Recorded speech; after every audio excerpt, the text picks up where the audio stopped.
I like it. I love it. Yo, it's the Talk That Real podcast. Episode 158. 158. I already know who y'all got for us. Say it for us this time. Derek Thomas. You right. Derek Thomas. And I'm not even, I know other 58, but they ain't worth mentioning when you mention Derek Gotta Thomas. go with the legend. Gotta go with the legend. Gots to go with the legend, man. I was waiting for 58. Man. Gotta go with the legend, Derek Thomas, man. Right. Y'all heard it here. B finally had one. You want to have one for quite another while. That is true. That is absolutely true. 62. Who I had. Well, I'm saying now. You gotta wait till 62. Yeah. And we gonna make it to 62 episodes. We gonna make it to 62 episodes. So that's why we're telling you to save it for 60 episode 162. That in the lies the reason why we're saying wait. I got excited. You know what I mean? I got excited. I'm interested now to hear who you gonna say, because I don't even know it's 62. Yeah. Well, never mind. All right. So how y'all been? Swell, man. Week starting off cool. You know, been in the office. I'm gonna be to the office quite a bit this week. So you know, get out a little bit, get a little vitamin D, get out in the sun. You know what I mean? And I like it. Yeah, that's about it. Yeah, that's it. That's all. Yeah, I mean it's been a cool little week. I went to the office today, so I mean that might be my one time for the week. Yeah. Plus, I'm trying to chill while I get this puppy trained. So need a little bit of time. Him so cute. Him is. A little time. So yep. Gotta get this fit together for the award show this weekend. Oh yeah. Award show this weekend. KCPCA Awards. Clap it up. We gonna be in the building. Talk That Real podcast is gonna be in the building. Shout out to my homie T Ray, man, doing big things, man. Yeah. His little nice spot, man, that he got cracking too. Elevation, man. That mug is stopped by that joint Friday. Oh, I heard about it. That mug nice. Right. A little grown, no 30 and up, no like t-shirts. It's a little cool little vibe. Okay. Music. Yeah, music, art stuff. You know. Okay. So it was a nice little vibe. Food. Yep, they got to eat. I didn't eat no food this time, but they do serve some food. Okay, I'm gonna have to holler at them, get step y'all bourbon collection up there. Oh man, what do they have or not have for us bourbon drinkers? It was Gentleman's Jack. That's it. And she named another one. I couldn't hear what she said though. Oh. Okay. So I went with the Gentleman's Jack, and not bad. Yeah, not bad at all. Just not where I would want to be. Yeah, that's fair. Yeah, that's fair. Okay. I'll see what we can do about that. Yeah. Okay. If not, I'm still going to come back and support my guy. Man. There you go. There you go. That's what's up. All righty, let's get right into it. Let's get it. All right, man. So we got our first follow-up from a scenario. Really? Yes. Interesting. Okay. And I like it. It is the one we talked about. The one that was there was a guy talking about his wife made 6 figures. Okay. And he was upset. She started talking about being a stay-at-home dad and stuff like that. Yeah. So it's a follow from that. Okay. All right. You ready? Let's do it. All right. Says follow-up. I want to thank y'all for y'all advice about my wife making more money than me. I did take it personally when she talks about me being a stay-at-home dad. Fast forward to now, my wife and I are expecting our first child. And I put in my 2 weeks notice at my job. I'm about to be a stay-at-home dad, and I'm extremely excited. Okay. We had a long talk about it and even went to counseling to talk more about it so we can come up with a mutual agreement and decision. All right. The baby will be here in about 8 months. So while I'm off work, I've been looking up cooking classes and how to meal prep, and I've bought books on parenting on Amazon. Oh, wow. Okay. While I'm excited about this new adventure, I feel worried that my wife will not recognize the man I'll become and lose interest in me. I feel like I'll be a whole new different man. Any advice? First of all, clap it up for stay-at-home husbands. Yeah. Hey, clap it up. Wife making that money. Couldn't be me. Yeah. He said, couldn't be me. Couldn't be me. I mean, I don't know if I have any advice. I mean, I don't try not to get lazy. You know what I mean? Like, he ain't gonna get lazy. I don't. Yeah, I don't know. I don't have any advice. I don't. He ain't gonna get lazy. Yeah, I don't. The kids ain't no joke. Yeah, I mean, bro ain't gonna have no lazy. Gonna be ready for right now until that baby comes. I mean, you like in a like utopia type of thing right now. But when that baby comes, it's gonna be all hands on deck, right? You know, and so, but to his concern. I mean, listen, man, you are to be honest, you're about to. Like I said, you getting off your job and you want to make sure that your family, your kid has a stable person at the house. I get it. Daycare is hecka expensive, so I get that. Yes. You know what I'm saying? So, I don't know, man. Like, I don't think if your wife start looking at you differently because you doing that, I mean, I don't really think that's on you. You can't really control that. Yeah. And I mean, it sounds like they had communication about this. Yeah. You know. So now I won't say if she begins to look at you differently, that's okay. If y'all communicated about it again. Yeah. Like if she starts to feel a certain way about you, her having to go to work, take care of everything while you sit at home, because she just need to come and have a conversation about it, in my opinion. Yeah. And if you notice her moving differently with you, and acting different towards you, don't just sit on it. Have a conversation with her and say, hey, lately you've been, whatever the case may be, and I just want to, see what's up and all that. Yeah. Just take it over, because she has a right to start feeling a certain way. Yeah, sure. You don't want her to start feeling a certain way and don't say anything. So if she does start feeling differently, she should say it. Yeah. I have a question.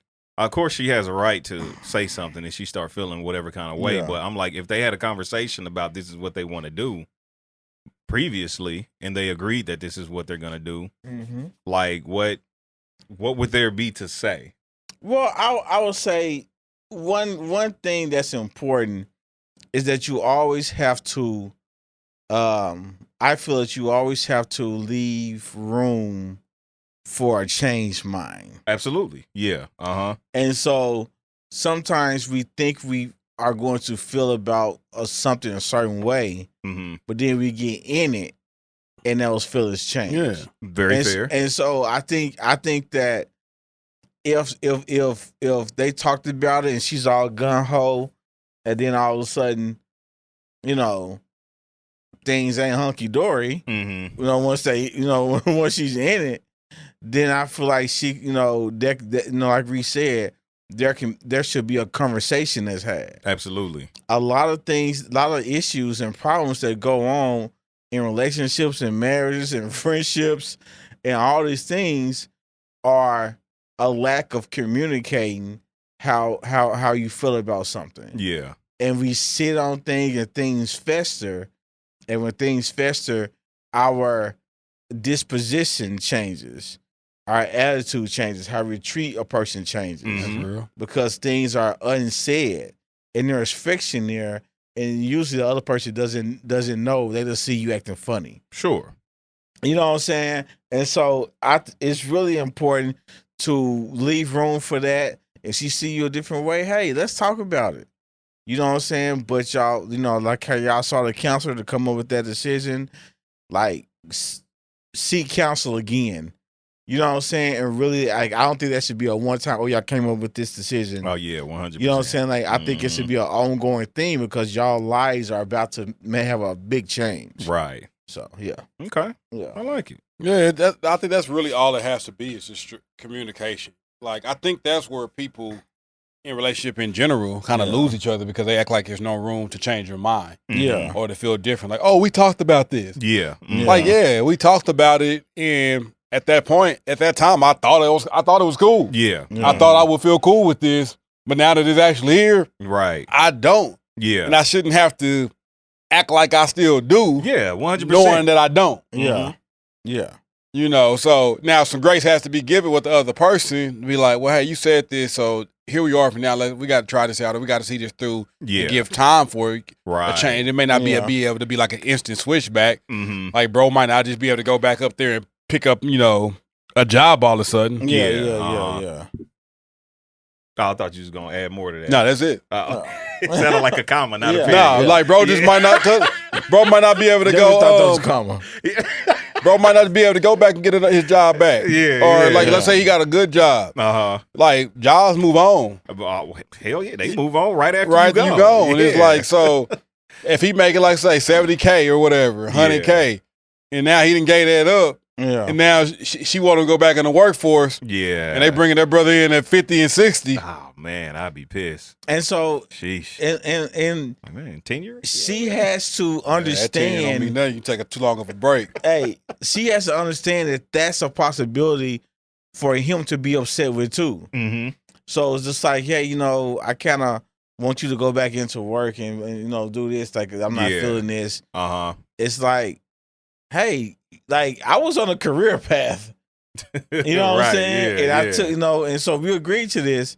So like there can be some I have some justifiable frustration with you, with this change. But like I said, communicating, talking, with the counselor, just really being able to share feelings and like, and being honest. I would say that too. Mm-hmm. Like being honest, like if you upset about something, like say you're upset. Like, don't sugarcoat it. Yeah. Like, picture being off for like 8 years, getting your kid on in them good in elementary school and trying to go back to the job force. Ugh. And they like, hey, so tell us about this 8-year gap on your resume. Taking care of my dead-gum kids. Oh, I was a stay-at-home dad. Yeah. Passed over. If people don't be sure about that in this progressive culture we in today, they would commend that. They would not. You don't think so? No. Maybe you wouldn't as a hiring boss. I would not. And I'm saying somebody else would. They would not. I don't think. It's depending on what you apply for. I don't think it's looked down though. You're not about to come back and manage my team after you just spent 8 years being a stay-at-home dad. He managed his household. He manages a kid. His household. Yes. What do you mean? It's his household. Managing your household and managing 15 other people after an 8-year hiatus. Sure, it's going to be different, but it's about managing people. So you can come in as a rep and work your way back up to the top. I wouldn't start him off. I wouldn't start him off at the bottom, but I wouldn't start him off at the top. Of course not. Yeah. Here's a little mid-management position. Little middle management. Yeah. The ones that's easy to fire. I guess. Middle management is the easiest people to fire. Well, I mean, listen, work your way up to upper management. I don't know. Good luck to you, brother. Yeah, good luck. I wish the best for you. Yep. What if he changes his mind? Tells his wife, like, nah, I ain't with this being stay-at-home. He got a right to change his mind, too? Yeah. Like, nah, send her to daycare. Like, she going to daycare. I can't do it. Yeah. It might, show. You got a kid, you got to keep doing stuff for, and they crying. You don't know why they crying. And just doing stuff, and then you got to teach them a little something when they start doing. You know what I'm saying? Like, that stuff ain't easy. Yeah, nah. I don't know if I could do it. I couldn't do it. Yeah. I'm telling you. That stuff ain't easy, bro. Yeah. Good luck, brother. Good luck. All right. Is you rolling? Wish the best for you. Man. Is you rolling? Is you rolling? Is you rolling? Is you rolling? Is you rolling? Is you rolling? Is you rolling? Yeah, rolling. I'm pulling up. Y'all know what it is. I'm pulling up. I'm pulling up. Is you rolling? Is you rolling? Is you rolling? I'm pulling up. I'm pulling up. I'm pulling up. I'm pulling up. Hey. Under buckets. I'm gonna learn the rest of the Who is lyrics. first? Maybe you should go first. You rarely ever go first. Tell us what you got. You don't have one. That's right. You want to go first? Thanks a lot. I don't. Yes, I shall. I forgot. Just stay quick. Weirdo. Is you rolling? Okay. Friday is the most quotable movie in black movies. Friday. Most quotable movie out of black movies. In black movies. Ooh. Oh, yeah. Because I'm thinking about movies like Harlem Nights got some quotables. Yeah, Harlem Nights. Coming to America got some quotables. I think The Color Purple. Color Purple is fair. I quote The Color Purple. Yeah, Color Purple's fair. Really? Yeah. Dang. Friday's up there. Friday is definitely way up there. It's definitely top 5. Yeah, I would say that. I would say rolling. yeah. I'm rolling. Like it's hard. Rolling. Yeah, like there is a lot of funny stuff in Friday. I'm rolling. I'm absolutely rolling. Yeah. Yeah. Only one that I'm picking that may be Coming to America. Yeah. Mm-hmm. Yeah. Because that's got a lot of them too. They got a lot of them. I probably would say tough. Coming to America, Friday, then Harlem Nights. Yeah, and all three of them are just Boomerang got some classics. Yeah, Boomerang got a few. Eddie Murphy just was that guy for hey, listen, Boomerang is like one of my top 3 movies ever. Boomerang's I love Boomerang. Boomerang's a fire movie. It's a fire love movie. it. And I love like watching going back and like watching like learning facts about that. Like what's the guy with Witherspoon? Okay. Yeah. Mm-hmm. Yeah. That's so I went back and like watched the thing and Eddie Murphy actually like because he didn't have a lot of speaking parts at first, like on that whole thing. No, the Witherspoon. Okay, Witherspoon. And then so he went back and said, "Hey, we need more of him." Oh, okay, yeah. You know what I'm saying? Yeah. And then like even like his like how he said he got a coordinator. Oh yeah, like that's all him, man. And he even had the his suit that he wore. He had that made for that scene. Yeah, for that show. That is insane. For that That's crazy, it's just like, dude. Like that was and that whole scene was like just the whole scene. Yeah, was hilarious. That's a great movie. I think Eddie Murphy gets his respect, but not Friday. Like he should. Like, really, you think so, Eddie Murphy? I mean, he does. I think our age and up, he does. I don't think like the people underneath our age bracket really understand how impactful he was. Well, and I get that. You know what I'm saying? Because, like, with them, what movies have they gotten from Eddie Murphy? Yeah. I mean, I get it. You know what I mean? They got more of, like, the family goofy. Exactly. Yeah. Eddie Murphy. Right. And even some of them was still phenomenal. Yeah. Like, the first Nutty Professor was good. No, the first Nutty Professor was great. Yeah. Very good. Yeah.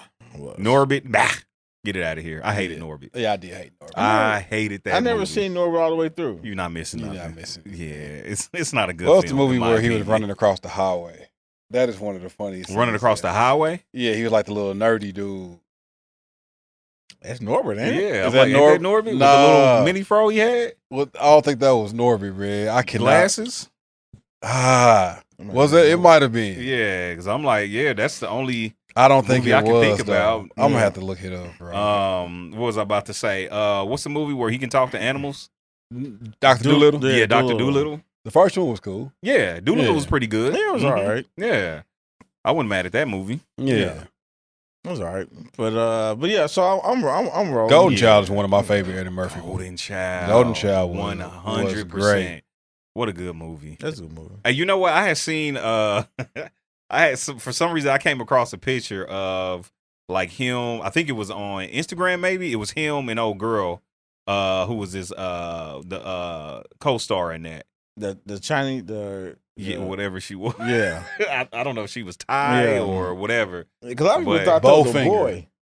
Oh, Bowfinger, yeah. Okay, got you. Yeah, Bowfinger was cool. Yeah. Life, yeah, Life got some quotables. Yeah, Life is an incredible Life movie. got some quotables, bro. He's got a lot of good films. He do. Like real talk. I mean, all the Beverly Hills. Yeah, did y'all watch the new one? I haven't. I got to sit down. I just want to, I want to binge it. Yeah, because it's a series, ain't it? Or is it a movie? No, it's just a movie. Oh, okay. Now I'm gonna have to watch it. Yeah. What was Trading Places? Yeah, it's very good. That's a Trading Places is a classic, 100%.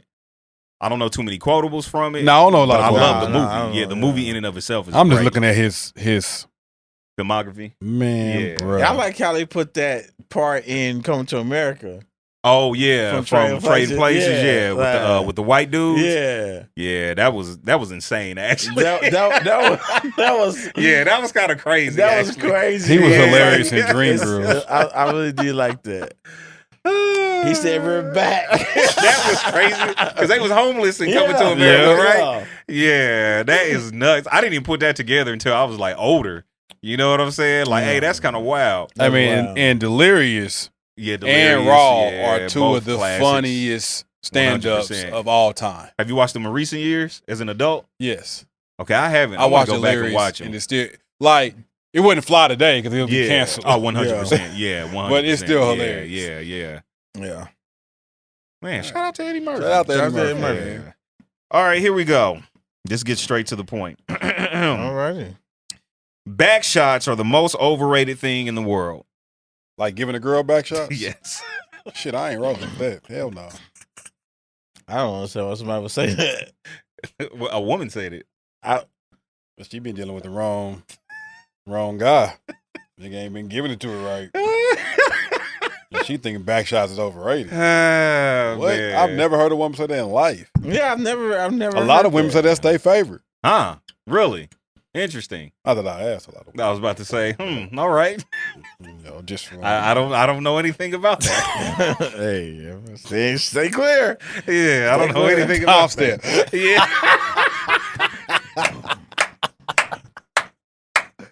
2909. Yikes. Oh man. Moving on, but would you all like for me to do my other issue rolling? No, I'm not rolling with that. Like, man, yeah. I'm not rolling with that. I kind of want to I've get literally graphic, never heard that before. So it's like I can't be. It's hard to be rolling with something I've never heard before. Very in my fair, life. yeah, very I've fair. never heard a woman say that. Never. Me neither. Nothing like that thing smacking back on your stuff. Nothing like it. You definitely have to like the lightning. Hey, I'm gonna just say this real quick. Like niggas are really just silly and dumb. Just so you can I look feel what you saying. because it's looking at it. And then it's like when you got on like a tank top or something. You hold them. You gotta hold that fuck up. Just take it off. What are you doing? No, take it off. Now that's the dumbest. So the hold it over so stupid. The pull it back over your head instead of just taking it all off. Taking the shirt off. It's ridiculous. That is insane, man. It is the most dumb thing ever. Like, just take it off, bro. People are wild. Holding it up, trying to put it under your chin. Like, bro, take the shirt off. It's fine. For real. Oh man. That's Well, maybe like I said, turn it a little bit so it can kind of be on your. Look if you got to be on your arm a little bit. We looking at it from a man's point of view. 100%, and it looks amazing. From our angle, yeah, our perspectives. There you have it. Just watching that thing bounce, it's like there's an admiration. Yeah, admiration. It's like ocean waves. Tis. Yeah. Reminds you of the ocean, beaches. Yeah, good times. Waves was wet. I mean, all right. Let's. Oh, sorry. Golly, there's nothing up there. Okay. You got another one. Go ahead, B. About those Chiefs. They're gonna win the pennant. I don't know. Oh man. Yeah, I can share my other one if you all would like. Go for it. Go for it. All right, here we go. This is a good one too. Okay. Less sexual, not sexual at all. Here it goes. Women who mindlessly scroll on their phone 6 to 8 hours a day is equivalent to men who play video games. Both are a waste of time, to be honest, but why do men get labeled as losers? Did you roll in? That's kind of a lot to even be rolling or not rolling on. I don't know. Say that. I mean, because I don't feel like men are losers. Yeah. So let's just go with the first part. Okay. Women who mindlessly scroll on their phone 6 to 8 hours a day is equivalent to men who play video games. I don't know, dude. I don't know. I would say it's not the same. Even though she's mindlessly scrolling, like you could be mindlessly scrolling, then somebody asks you to do something, you put the phone down, go do it, come back and start mindlessly scrolling. When we in that game, we locked in. It's like, leave me alone, work. Like I'm in the park. Why? I ain't necessarily leave me alone. Come over here. You can straddle me, sit on my lap while I play. Yeah, you ain't never been in a heated battle. Of course I have. Like, I don't know, like Call of Duty, Battlefield. Yeah, but it ain't nothing like fourth quarter in Madden. No, I would say it's just as intense, if not more. Yeah, I don't. Well, maybe have look like you could be in the room, but like once you sit on my lap, now I'm gonna lose. Yeah, but I'm distracted. You got to focus. No, I'm a focus. Yeah, But ain't no way baby girl coming sitting on my lap while I'm playing Madden and I'm focused. Yeah. I don't use that to focus. So I don't do that to focus. I'm be trying to pull my pants down while holding this controller. Now, if I'm just like playing the game by myself and just playing around in the park or you know, like in the wreck, if I'm just doing by myself and hey, you can do whatever you want. You say getting wrecked? In the wreck. In the wreck. Oh, okay, got you in the wreck. But now, if I'm playing with everybody and like we in a game, it's just like, nah, I don't need you on me right now. Yeah, I do. Yeah, no, man, because now the homies is mad at you because you ain't you ain't getting the green on your release. You know what I'm saying? You ain't passing the ball. Right. You ain't back on defense. F it. I feel it. That's what I'm saying. So my focus is done. And that's what I'm saying. Listen, she can sit in the room. I'm gonna tell him I glitched out. Hey, that's hilarious. Yeah. I've done that before. I mean, I've said, I mean, I'm lagging, bro. I'm lagging. Hey, bro's ping is like 5 milliseconds. Talking about I'm lagging, bro. That's insane. Got the lowest ping ever. Lagging because you are not lagging. There it is. I'm lagging because I'm looking at that wagon. I'm lagging, bro. I don't know what to tell y'all. The next thing you know, the mother's gonna say, I'm just gonna cut the whole Xbox off. Hey, that's hilarious. I'm gonna say Rece's left the party. Yeah. Hey, that's funny. Yep. So playing video games isn't the equivalent of scrolling? I don't know.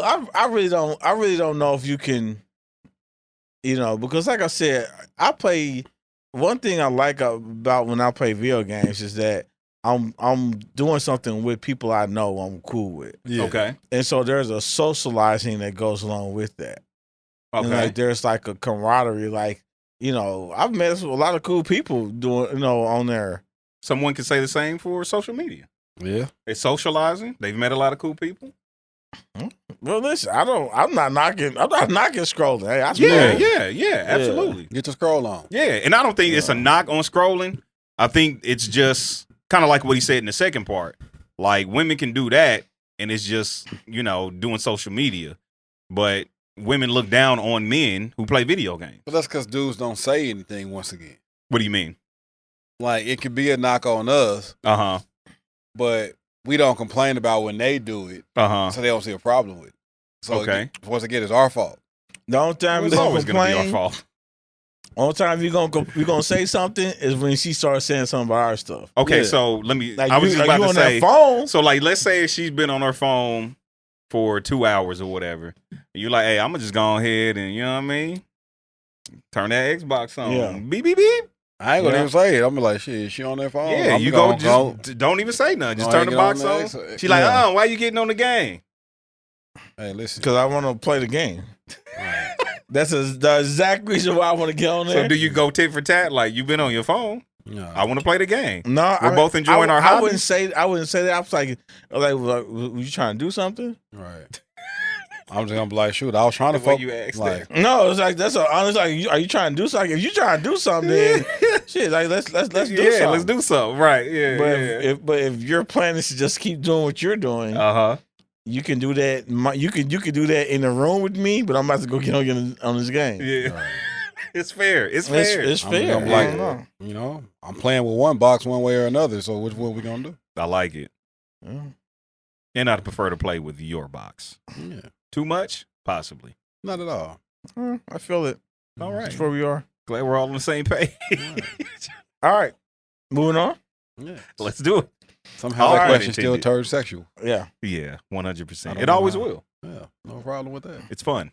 Right. No objections. At all. Yeah.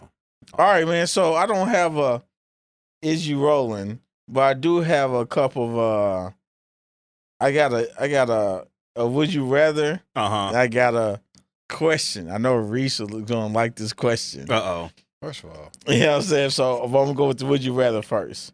So don't tell me I'm gonna like Would you rather you are he's into that. Would you rather get handed listen to the whole question. Okay. For answering.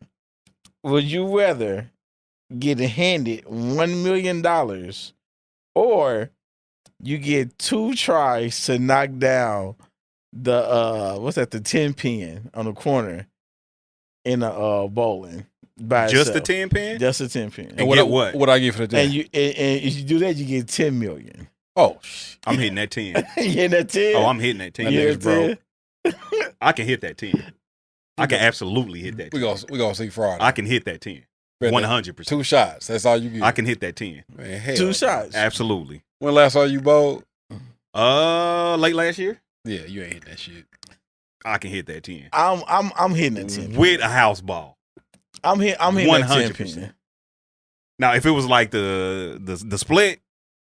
No, the split ain't happening. Yeah, that's stupid. Happening. That's a stupid bet. Give me my $1 million. Give me my more million. I'm gone. Yeah, I'm out. But the 10 by itself, I can absolutely hit that. The 10 is on the left side, right? Right side? Oh, yeah, I'll do my little reverse spin. I'm hitting that. Oh, hell no. Not with that broke-ass reverse spin, you man. better not get in with a reverse spin. Bet something. I bet you 50 I can hit it on the reverse. On the reverse? On the reverse. I bet I hit that mug on the reverse. Y'all act like I ain't never hit the reverse. Yeah, 2 tries. Y'all act like I ain't never hit the reverse before on the 10. Bro, you I've absolutely hit the 10 on the reverse multiple times. Hey, I want my money, bro. I got you. I've hit the 10 on the reverse multiple times. Okay, so here's the thing. You get 2 tries. And you have to do the reverse. Yes. Okay. Yeah. That's the bet. Now, based on your scenario, I wouldn't do the reverse. I just, okay, throw a regular ball. Okay, but on the bet though. No, on the bet, yeah, for the 50, yeah, I'm gonna hit it on the reverse. And then after I win that 50, I'm gonna give you a chance to win your money back and throw it straight. Throw it on the regular, and you gonna miss that twice. No, absolutely not. Yeah, absolutely definitely not. I am offended by the lack of bowling skills you think I have. You don't have a lot of bowling skills. Come again? Yikes. I've seen, like, I ain't seen this nigga bowl. Hey, bro. Okay. I mean, he ain't horrible. But this nigga ain't just no 10-pin marksman like he about to just go out here off a year and a half of rust. Okay. No practice throws. Okay. Bet. No, this nigga. Bet. Now we talking pool? Mm-hmm. I'm my money on you, bro. Yeah. My money on you in pool. Yeah. Nah, listen, I get down in pool 100%. Yeah. 100%. I'm gonna hit that 10 pin. With that bowling. Hey, all right. Because I'm skeptical about myself whether I want to take that $1 million or not. And I can bowl. I'm going for it. 100%. I ain't saying you shouldn't go for it. I'm gonna go for it too. Going for it. Yeah, I'm going for it too. You'd be dumb to not go for it. Yeah. I mean, taking $1 million. Just I get it. You straight. I get it. Yeah, I get it. I might try to put it like a middle thing in there. Like, hey, if I miss this first one, do it go down to 500,000? Yeah, like, trying to negotiate a deal. Yeah. No, I'm definitely going for the 10. Absolutely, right, you going for the 10? Yes. All right, 100%. Okay, so first, we gonna all be broke. This is not the. I got another one. So this is not the question. It's another. Would you rather? Okay. Would you rather have $2 million or an unlimited Amazon gift card? $2 million or an unlimited Amazon gift card? It never runs out. Give me $2 million. $2 million. $2 million. Yeah. Amazon ain't got that much shit. Exactly. I look on Amazon damn near every day just looking for stuff just because. There's not a lot of things on there I feel like I could get stuff on Amazon, but I'm going to end up selling the stuff to get stuff that I could get with actual money Everything that I can't get on Amazon. That I want on Amazon can be bought with less than $2 million. Exactly. Because it's not that much stuff. Also, I can't buy a house with Amazon unlimited money. Right. I can buy a house with $2 million. Yeah. F that Amazon unlimited. I'm straight. Give me that too. I sell that Amazon unlimited gift card. How much would you sell it for? You ain't getting no $2 million for it. Absolutely not. Sure, I better get. I want a couple of mil for that. You getting like somewhere in the 6 figures. Because somebody that got $2 million ain't worried about buying no damn unlimited Amazon gift card. Yeah, and therein lies the dilemma, because somebody that's $1 million with air ain't worried about that, but somebody that's not 100,000 there can't afford it. A millionaire like, nigga, I'll just go buy Amazon. There you go. Well, I don't know if a millionaire buying Amazon. You gonna put up billions for Amazon. He can partner up. Yeah.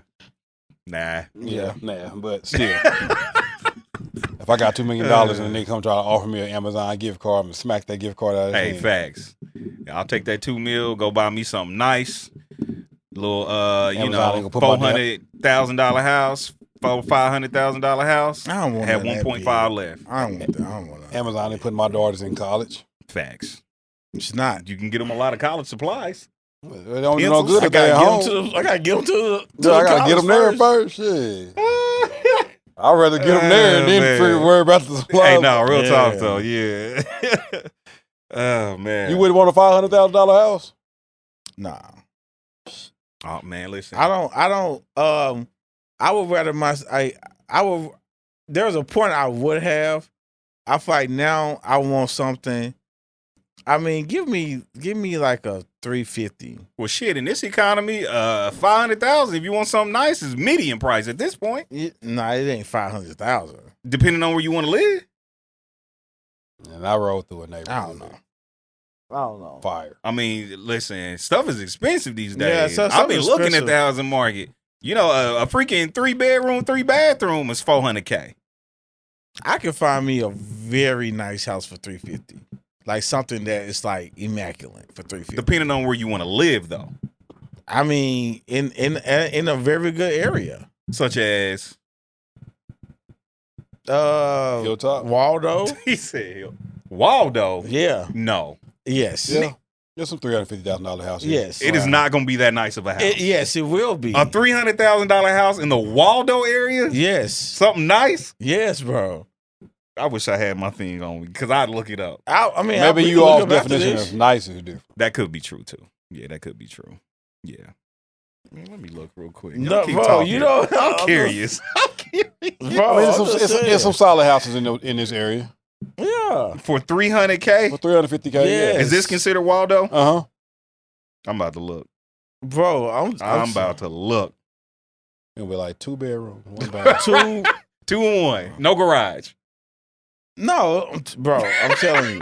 You don't gotta look it up right now. But I'm just saying. No, I'm looking. We can keep talking. We on a podcast. It's an audio adventure. Let's keep talking. Listen, like I just said, Waldo area would be good. Lee Summit area. Uh-huh. You $300K in Lee Summit, bro? Yes. How nice are you talking is what I'm asking. What do you mean? Like what? Like how many nice bedrooms? House. What is considered nice to you? Probably 3-bedroom, 2 baths. Maybe for $300K you can find something. Cool. I'm talking, well, we said $350. I don't know. The neighborhood might be kind of. We said $350 though. What's neighborhood? It ain't gonna be. It's not gonna be. It's not gonna be anything like it's in those areas. What you mean? I mean, it's gonna be nice neighborhoods. In Lee Summit? Yes. You don't think Lee Summit have nice neighborhoods? Not all of Lee Summit, no. Listen, for those who are listening who are not from Kansas City, Lee Summit is like a suburb of Kansas City. And it's very Caucasian. I mean, it's and it ain't really no horrible part of Lee Summit. Horrible, no, but there is bad parts of Lee Summit. Yeah. Definitely. Like, not all of Lee Summit is nice. Not at all. What do you mean like a bad? Like, there ain't no hood. There's hood parts in Lee Summit. No. Like White Hood? Yes, no, absolutely. There's not. I mean, I know people that live in the White Hoods of Lee Summit. They're not. I know it's white, like, because it's a fine line between Lee Summit and Independence. Now, it's definitely some White Hood. Well, I mean, Independence is like meth hood. You know what I mean? Like, so when somebody say you live in Independence, I'm like, north to south. What bad parts of Lee Summit? Like, where are they located? Not too far from where my old apartment was. Like right behind Lee Summit North? Bro, yes. No, it's not, there was apartments back there that is a terrible neighborhood. It is all the houses in them apartments, trash. No, they're not, bro. Bro, I used to be over there all the time. I know people that live over there. Yes. I know people that live over there. It is not the best neighborhood. No, they're not, bro. Y'all definition of bad may be different. Yeah. Well, Los like that hood stuff. So yeah. No, I'm just his bad is President Gardens. Ain't no President Gardens in Lee Summit. There are no President Gardens in Lee Summit. Absolutely not. Okay, well, like I said, it's a hilltop. You know what I mean? I don't know. Current day Millwood. You know what I mean? But that's not in Lee Summit though. Yes, it is, dude. I'm telling you. I'm telling you, it's not. All right. I would say it's bad parts of Lee Summit compared to what the most of Lee Summit is. There's some parts that's not that standard. 100%. Yeah, but the hood. There's some parts in Lee Summit I would not live. Maybe that's like. Yeah, I mean, there's some parts you probably would want to stay at, but to say it's the hood, no. The only people that think that's hood is people who want to be in the hood from Lee Summit. Okay, so I'm looking at the Waldo area. Okay, you could get this beautiful bungalow. No, it is nice though. I'm not being funny. It's 4 bedrooms, 2 bathrooms. This mug nice. Yeah. $299. That's all okay. You don't have to show me this. It's nice. Look at this yourself. I already know. You can get them little bitty bedrooms with it and everything, which is nice. It's still nice, but them bedrooms is hella small. That's and $250. That's $250. I said 3 bed, 1 bath. I said no garage. $350. How much did I say, Rece? $350. He's looking at something for $250. What I'm saying is homes in that 300 range. That's $250 is not in the $350 range. No, but what I'm telling you is there's none based off the qualifications you gave in the 350 range is what I'm saying. Something in what you said, 3 bedrooms, 2 bathrooms, there's none showing in that 350 range is what I'm telling you. Except for this one right here. So what I'm saying is, there may not be some like that you see on there, but I'm telling you, there are houses that's over there that's over that's more than $100K. That's over $250. Of course. So that's what I'm saying, and they're nice. I'll take your word for it. I'm not saying anything. He just saying he put in your criteria. I don't for how many bedrooms I and nothing showing up for under 350. But even the first house that they showed was nice. Sure, you can get some nice small bedrooms. You know what I mean? You can only get a queen size in. How big? How much is the square feet? How much was the square feet? It's 2,100 square feet. And you got to think, really, I mean, yeah, it's 2,100. 350,000. That's a lot. It's not expensive, really, nowadays. Yeah, no, nowadays that is not expensive at all. That's actually a really good price. 30-year fix. Yeah. After some interest and all that, I mean, you're probably looking at about 13. $1,300. Something you paying for an apartment for real? That ain't bad. Yeah, absolutely. And so what I was saying, and I'm still correct on, there's nice houses in the Waldo area, and there's nice houses in Lee Summit area also. So everything I said was still I still stand on that. They didn't say that though. You didn't say what? I didn't say that there weren't nice. I was talking about for $350,000, and it was proven. You just proved it. Yeah. I think everybody, what's considered nice is subjective to everyone. We just looked at a nice house. We just saw for a nice you. house. For you. B wouldn't live there. I wouldn't live there. It didn't have a garage, and the bedrooms are small. Okay, so say you have certain criteria then, but don't say that there aren't nice houses for $350 in Waldo. That's what you said. Right. And you were incorrect. They're not nice houses for him. That's what I've literally been saying the whole time. I've been saying that y'all definition of nice is literally in general. And I agreed. In general. I agree with him when he said you said in general. I said that initially. Okay. So that's what we went off of. Oh Lord. So that's what we went off of. So I couldn't agree with he said subjectively. So don't say stuff in general and then switch it to say specifically to fit your point. So that's what happened. That's what you did. So when Rece, no, we're not talking about Rece. We're talking about Brandon. All right, man. Okay. That's what we're talking about. Okay. You changed it to fit your narrative. No, I didn't. You did. Okay. You did. Whatever you talked about in general. Whatever you say. And then you try to say, "Oh, I don't want this house because you don't got this. I wouldn't want this." You changed it. Whatever you say. It's not whatever I say. That's what happened. It's whatever you say. No, that's what happened. That's exactly what happened. And there are hoods in Lee Summit. There's not. Oh God, bro. Let's go. Tomorrow. Take me to the hood in Lee Summit. Okay. Take me to the hood. I'm not taking you there. I'm gonna feel so comfortable and so safe. Proves my point. In Lee Summit. It proves what I just said. You love the hood. You feel comfortable. Like, what are you talking about? You just proved my point. You love the hood. It's not about me loving the hood. Would you be comfortable and safe in Hilltop? I mean, listen. You would. You would. I wouldn't move there. I wouldn't want a place there. Why wouldn't you move there? Because I don't want to live down there. Why not? Because that's my preference. Remember how we doing preferences? Absolutely. Yeah. Mm-hmm. Yeah. That's not my preference. It's not nice. Hilltop? No, I didn't see too many things nice about it when I was over there. Hilltop is trash. Yeah. I don't know. Shout out to anyone out there listening who lives in Hilltop. No one is listening who lives in Hilltop. I'm sure. That's not our target audience. Hey, man, y'all being kind of, you know what I'm saying? Y'all being kind of. Well, most people who listen to our podcast ain't even from Kansas City. Yeah, I'm just saying. So, you know what I mean? Like, it could be some people from Hilltop listening. Absolutely not. They got internet in there? Damn. I'm just joking. All joke. Lady J from Hilltop. Word? Yeah. That's funny. I didn't know that. Shout out to Lady J, man. Oh, man. It's jokes. We're kidding. Yeah, come on. Relax. All right, here we go. That done pissed me off. All right. Here's the question. Mm-hmm. 3-song battle.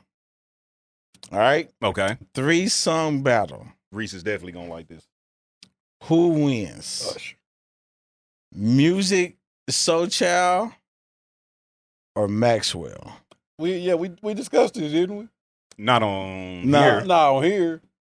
The song that they picked that we listened to, that was music hands down. It wasn't even close. So I'm going to say, like, here are the songs that I'm going to go off of, like, the most listened to on Spotify. Okay. Okay. So for music, we got Just Friends, Love, and So Beautiful. Yes. All right. You don't even got to read the next list because no 3 songs Maxwell have is touching it. Fortunate. Nope. This Woman's Worth. Nope. Pretty Wings. No. Music. Hands down. And that's no offense to Maxwell. All them songs is fire. Yeah. Maxwell ain't winning it. I would take. So you got to go 1 versus 1. So okay. What's the first one for Maxwell? Fortunate. For Maxwell? Yeah. Well, his highest one is Ascension. Ascension. You said you was reading the top 3. Yeah, I didn't look at that. Yeah, so his top 1 is Ascension. How does that even go? I don't even remember how it goes. Exactly. I wish we could play it. I don't remember how that one goes either. So his second one is Pretty Wings. So the fact that none of the 3 of us who love music, knows what Maxwell's first. And I would know it if I heard it. Essentially, yeah. I'm about to turn it down low. Yeah. I would know if I heard it because I remember the title. I'm a Maxwell fan. I know this. I just can't think of a title. I can't remember how. Is it fast? Hey, that song is hard. Yeah, classic. Yeah, that's a classic. Mm-hmm. Still no. Okay. Okay, so Just Friends beats that. Okay, yeah. And that's the same type of vibe. I'm going with music. Okay. All right, the next one. I'm going with killing music. it. Pretty Wings versus Pretty Wings. Love. Love getting that out of there, bro. Listen, personal preference, I'm going with Pretty Wings. I'm going with Pretty Wings too. Pretty Wings is fire. It's fire. Yeah, I'm going with Pretty Wings. Fire. That mug is a groove, nigga. It is. Sheesh. All right. A groove. This and I got sick of hearing it. You got sick of hearing it. Why? Yes. Because it was killing everything. It was killing everything at the moment. I'm still going with Pretty Wings though. Yeah. So personal preference don't matter when we're talking these numbers. Yeah. All right, next we got This Woman's. I mean, it's over. It's 2-0 right now. This Woman's Work for you, and So Beautiful. This Woman's Work is hard. But if you say you got tired of Love, you had to get tired of This Woman's Work. Yeah. No, I really like that song too, though. Not as much as because like they was doing Christian versions of Love and all that stuff, talking about Lord and all that. Don't let them mess it. You know what I mean? I'm gonna go with music on that one too. So beautiful. And actually, that must again a groove. Hard, bro. It's a groove. Actually, on Spotify, Maxwell numbers are better than music's. I mean, that's cool. Yeah. I'm just talking about as far as like them came out when album sales was a thing. Yeah. CDs and Love was on high 88 for good God forever. Oh, it was on high 88. It was on MTV, everything, BET. It was the top song on 106 in Park. I miss the high 88, man. They still do that? Yeah. Do they still do it? Oh wow, I won't be listening to it. Know what the hell what I wouldn't know none of the songs. What day is it? Every day. It's every day. Every day, except for the weekends. Damn. Yeah. Mm-hmm. Except for the weekends. Oh, you know what I missed? The Quiet Storm. Do they still do the Quiet Storm? Yeah. Word. I think so. I think so. Yeah. Y'all remember like back in the day, listening to the Quiet Storm, waiting for your favorite joint to come on? Oh yeah. Record that bit. Yeah, record that. Oh man. Make a little love mixtape. Turn them up into your voicemail. Yeah, we did do that, didn't we? You Rece. That's kind of lame. That it is. Hella lame. Cause you got to keep doing that shit over so you got it right. Like, no, start over. That's kind of trash when you think about it. Yeah, you Rece. Oh my gosh, man. I know neighbor to come to the phone right now. That's so whack. It's so whack. Hey, we'll be there with the phone so you. Oh, that was so whack. Yeah, you Rece. Oh no. Are you just like, hey, yeah, you know who you reach. Yeah, you know who you reach. Yeah. Oh my gosh, bro. Then you let it play a little bit after you was done. Yeah. Oh man, that is insane. I was a fanatic on recording songs off the radio, bro. Mm-hmm. I got the two buttons, the play and record. Yeah. Down. And sometimes the thing in the tape wouldn't press down to record over the ribbon. So you kind of had to hold it in there. I would push them down, then I would push the pause button. Yeah, to wait for your song. So you wait for your song. Then when wait for your song. I remember waiting for that song. What was that? Those kids that was playing that Aisha song. Aisha. Yeah. I want you so. Word. Bro, that was your joint? That mug would not come on the radio. I remember waiting and like really being real life mad because that song would not come on. You know what song I used to always wait for was Moments in Love. Dun, dun, dun, dun, dun, dun, dun. Oh my God. That mug is still fire. To this day, I will always wait for Moments of Love to come on and then just go to bed after that. Yeah. That was my jam. That was like 5-6 minutes, bro. Oh yeah, I love good music. Yeah, that's all right. So you taking Rece, you're taking music 3-0. I'm taking music 2-1. I'm taking Maxwell. The Contrarian. 2-1. The Contrarian. What song of music do you have winning? I have music. I have that Just Friends. That mug. That mug is like I just remember hearing it. It was like what was that on Napster? You heard it on Napster? Yeah. Oh wow! And the video was dope. Oh my gosh! That man. And I remember the first time I heard Alicia Keys' song. Her first song she came out with on Napster. Yeah, that's crazy. I remember downloading. Wow. Follow that first song. Seems like it was. I keep on falling. Yeah, falling. Yeah. That's crazy. So I got that. I got Maxwell winning with This Woman's Work and Pretty Rings. I can't be mad at it. Like anybody that really pick either side, I get it. Yeah. Mm-hmm. Yeah, you can't be mad. You know what was a wild song? What's that? I just heard this other day. Somebody put it on Facebook. A dude was saying a clip about it. Wrong. I belong to you. Mm-hmm. He said what now? If you really go back and listen to what Wrong was saying, I had the single, and I was like, "That's funny." I had the single, bro. You don't belong to her. Oh, she had a dude. He's like, yeah. By the way, I kind of hate that song. By the way, every time you see me, I just I wasn't really a Rome fan though either. Hey, I wasn't. I had that single though. I like that song. They played that mug. Yeah, like a single. Usually had like another song on there. Yeah, so it had like that. Like it had like the main song, and then like he another said song. He holds the key to your heart, but he don't love you like I do. I only want. Oh, he was dirty macking. He was absolutely dirty macking. I know. Hey, dirty macking is insane. By the way, dirty macking is the lamest thing you could ever do as a listen, man. bro. I remember. Like being somewhere and this dude who I wasn't that cool with, but we was all in the same place. And I remember him dirty macking. And I had to say something to him like, bro, you whacking him up. Hold on, you was like witnessing it in real time? Yeah, that's insane. It was back in the day. I said, hey, bro, don't. I had to tell, hey, bro, you have to go away from me with that. Because he was talking to a chick that I knew her dude. And then he just started kind of like saying little stuff. Ugh. I was like, bro, what you on? Bro, Dirty Mackin is so like, boozy. Like, that's like Dirty Mackin is 2024. It absolutely is, and it's boozy. Niggas boozy as a buster. Hey, listen, real talk. You out here Dirty Mackin, get a life. You're whack, you're lame. Like, man, pull her on your own accord, bro. Yeah, like, why you gotta down talk another dude to try to pull a woman? And I'm gonna tell you, what? Grow up. I don't know this, but I'm gonna go on a limb. I really don't think Dirty Mackin has a high success rate. Because even then she kind of looked at the dude like, yeah, like what? So it's like, I don't know why dudes do it because it doesn't yield. Hey, bro, I'm sorry. You look good. I have to make that a post. Dirty Mackin does not have a high success rate. At all. That's freaking hilarious, man. Oh man. If it was successful, I'm gonna say this: out of 10 women, it might kind of work on one.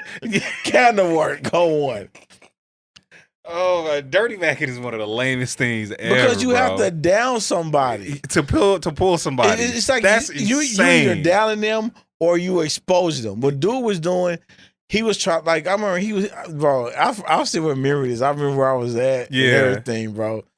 And he was trying to say, oh, so-and-so be having all the chicks, trying to holler him at the work. Oh, that is so trash. What? Y'all, you know the dude that did it. Where? Who was it? I'm muted. No, I'm a beef it. Come on, I'll beef it. No. Tell me. I'm a beef it out. Nope. I'm a time stamp it. Nope. You got to tell me. Nope. I'm going to ask after we done. Yes. Okay, cool. But I remember saying, hey, bro, you might know of him. Okay. That's you whack, you might know of him. So he went to Hickory. Hey. he about to start going down the list of people we knew. So you might know of him for a reason. Oh man. So. All right, man. All right. Let's get to it. Niggas be dirty. We have went off the rails, and I love it. I love it. If you ever Dirty Mac, let us know in the comments. Oh man, yeah, you're a Dirty Mac. We want to hear your story. Yeah, tell us in the comments so we can block you. Dirty Mackin is so trash. Because my thing is like we should do an episode about Dirty Mackin now. You don't have any other resources. It's like nothing else. Like you got nothing else is working for you. Like how you gonna leave with downing another man? Because that's insane. Even if she stopped messing with him, she ain't choosing you now. Yeah, like what? Oh my God. That's the thing. Like, you're not next up. You know what I'm saying? So even if your stuff works, you're just helping her to go to the next person who was next up. Now you gotta try to dirty back him too now. Yeah. Oh my gosh, man. Trash. Trash. That's so whack, man.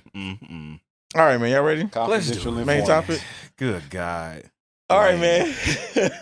So speaking of Dirty Mac, and I was playing. Wait, what? There's no segue. There's no Wait, segue. I was about to say. There's no segue. That's wait a minute. That's what's holding back. That's Maurice. A whole bunch of Dirty Mackers keeping us back. Keeping us down. So if we want to talk about the black community, and just there's a lot of things with the black community that I would say the black community, they support what they want to support, and they go against what they want to go against. Sure. And a lot of times there's not a lot of reason behind it. Yeah. You know what I'm saying? But also there are a lot of things that people say that are holding the black community back. You know, like we talked about a clip about Killer Mike. Yeah. He talked about how one of the things that's holding the black community down is resources. You know what I'm saying? So how do y'all feel about that? Like, is there something that y'all can look at and say, hey, this is a detriment to the black community that's holding us down? Do y'all believe there's a lack of resources, or how y'all feel about that? I would start by saying I do believe there are a lack of resources in the community. You know what I mean? And I think there is a lack of education too. Yeah. You know what I'm saying? I think more education can lead to more resources though. Yeah. I will also say with that though, I think sometimes as a community we're looking for somebody to provide those resources, and most of the time it's government to provide those resources rather than finding a way to do it ourselves. And I feel like that is one of the bigger problems. Okay. Is looking for the government, for politicians to come and save us as a community. Right. Because they're not. Yeah. PSA, your politicians, your government is not coming to save you. And I think no, well, I'm sorry. No, you got it. What was you gonna say? Well, I was gonna say I think that's one of the things that we look at as far as like politicians that are, African American and things like that. Yeah. And why we like or dislike them. There's a lot of people who didn't like black people who didn't like Barack Obama because he didn't save them. Yeah. You know what I'm saying? Like they saying, man, I'm still living in, in the projects. I'm still living in the hood. Or I still ain't, don't have a good job. Yeah. I was like, bro, just because you had a black president doesn't mean all those things were going to change for you. Right. It's not. And I was going to say that too. I think, for people, it depends on what your expectation is of your public officials. Yeah. And if we keeping it a buck, their purpose is not to basically give you a handout. Yeah. You know what I'm saying? I feel like if we feel like we lack resources, like I said, we got to do it for ourselves and not expect politics to do it for us, not expect government to do for us. Yeah. So it's like if we can come together as a community and, bring these resources in, I'm all for that. You know what I'm saying? I'm rarely ever for government to come in and provide resources because government is going to dictate how those resources are used and how you can get them. Yeah. And that's never a good thing. Yeah. You know what I'm saying? You never want government to dictate how your resources are going to be divvied out ever.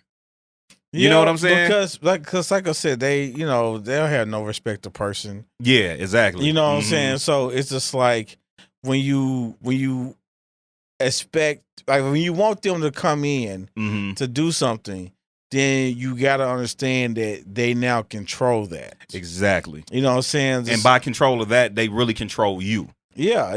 Just like, you want like you living in some type of government houses and stuff like that. You get assistance and stuff like that. Sometimes, if you get this money, they don't want certain people living with you. Yeah. Right. So you might not be able to keep your family together. Right. Being on there, the dude may not be like, your girlfriend, boyfriend can't move in. Yeah. So it's like you are, like you can't be upset with that because that's what you are putting yourself into. Yeah. And they limit your income. Yeah, I'm about to say, now you know what I'm saying? Now like, you trying to not go make a certain amount. Right. To stay here, and they like, cool. Yeah, exactly. We're going to keep you down where you don't make enough where you're going to always lean on us. Right. Yeah. And let's be very clear, because I know what people might say. Like, well, that ain't just black people, that's white. It's like, no, we understand that, but we're talking about our community. Yeah. We're not worried about what they doing over there. Yeah. We're talking about and focusing on our community. I mean, because I feel like point that out. Like, I feel like there are resources available that we simply just, don't know about. Yeah. Hence education. And and it's like, it's not that they not there. It's not even that they necessarily hiding from us. Yeah. We ain't going to find them. I love it. Yeah. Because I know a lot of successful African Americans that have got the grants, that have got the loans, that got the capital, that got the investors and all of that because they went and got it. They didn't let not knowing be their stopping point. They went and found out. And so there are resources available. Now, can there be some things in hand? Do black people get turned down from loans from certain banks more than others? You have those type of things. But you still can find ways around them if you really want it. Yeah, absolutely. You know what I'm saying? Like, so Is it harder for us in certain instances? Absolutely. Sure. Mm-hmm. But that's not an excuse to say, well, they ain't letting us. No, they ain't got to let us. You got to go get it. Because there's certain things they simply just can't turn you down for. Yeah. Mm-hmm. And what so just to come in with like a different this kind of thing about holding our community down is what another thing we look at is culture. Mm-hmm. So like culture and a lack of resources, and that's why so what I'm trying to say is like people have deemed certain things as the reason why something is happening. And so like the influence on black culture. Yeah. Well, culture's influence on black people. On black people. Yeah. Mm-hmm. And just kind of like poverty, the lack of resources, the lack of being in the slums or these bad neighborhoods. That is what's holding us back, and that's why there's so much violence and things in the black community, because that's kind of what is brought to us. Yeah. Mm-hmm. And so, y'all feel like that's a fact? Y'all feel like that's misconstrued, or how y'all feel? I think in some instances it is true. And I'm saying that from an overall aspect. So I'll give you an example. I can't remember, somebody sent me this clip or I came across it. There was this Jewish guy.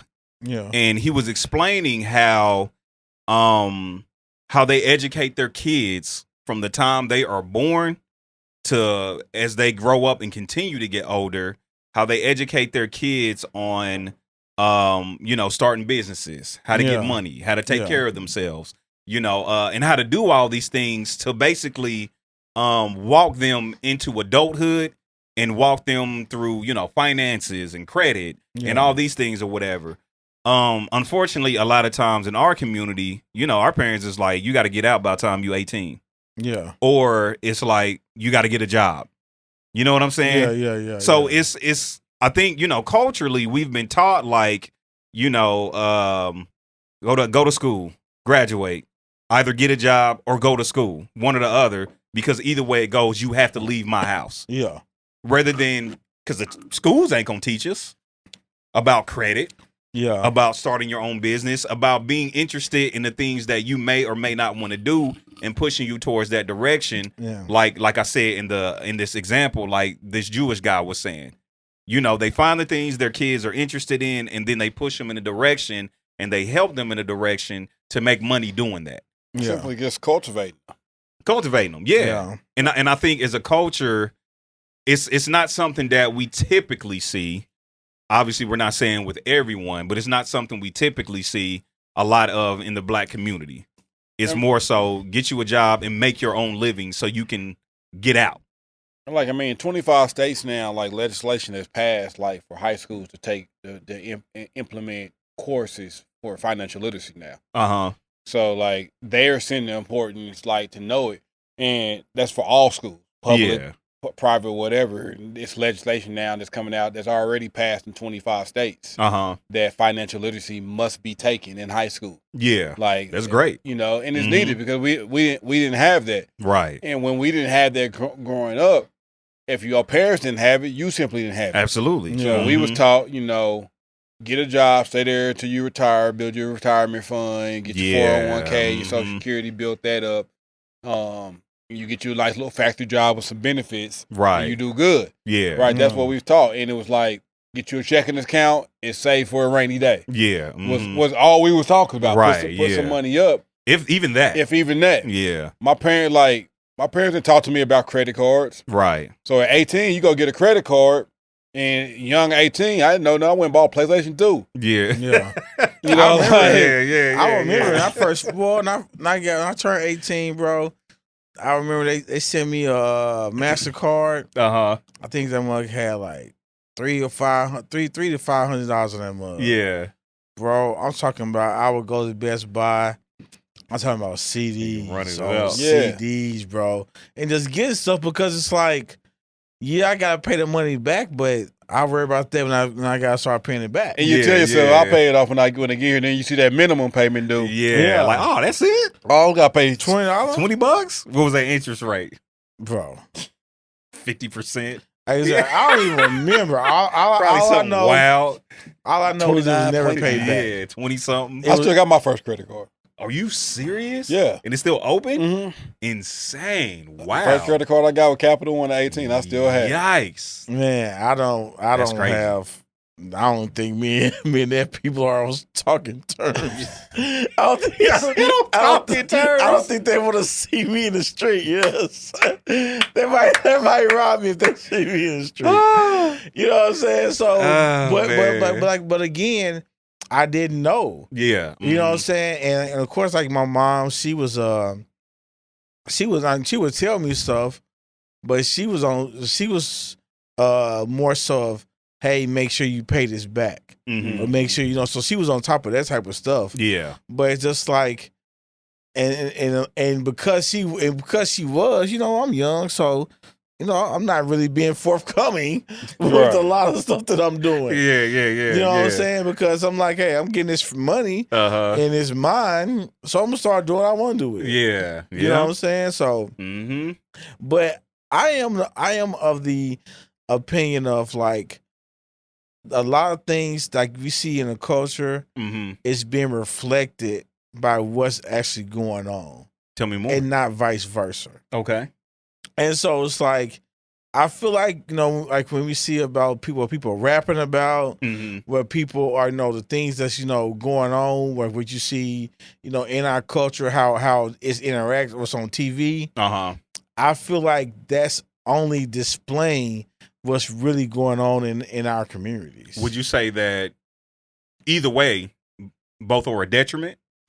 I would say either way they're both are a detriment.